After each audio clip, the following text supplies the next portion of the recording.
Lors de la dernière assemblée générale de la FRTP en novembre 2021, j'avais beaucoup insisté et alerté sur l'évolution du coût des matières premières et leur incidence sur 2022.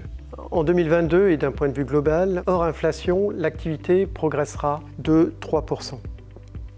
L'activité routière progressera de 5%, l'activité assainissement progressera de 3% et l'activité génie civil, quant à elle, baissera de 5% suite à la démobilisation sur les chantiers du Grand Paris. Un déséquilibre géographique s'accentue. Paris et la Petite Couronne bénéficient d'un bon volume d'activité.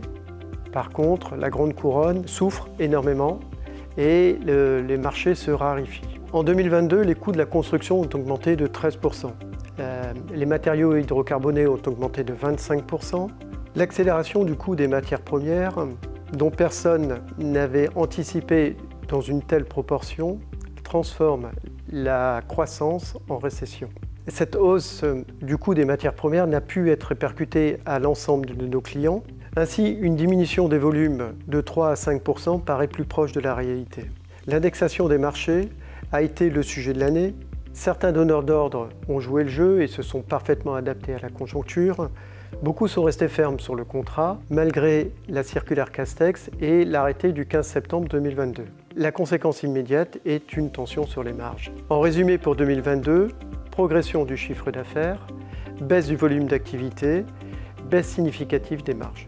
Et pour 2023, le manque de visibilité sur le premier semestre est flagrant. Aurons-nous du gaz pour faire tourner nos industries? À quel prix payera-t-on l'électricité? Néanmoins, 2023 sera une année Jeux Olympiques. L'activité sera énormément portée par Paris et la Petite Couronne. La Grande Couronne continuera toujours de subir un manque d'activité et un manque de grands chantiers. Les collectivités territoriales auront un rôle majeur à jouer en 2023.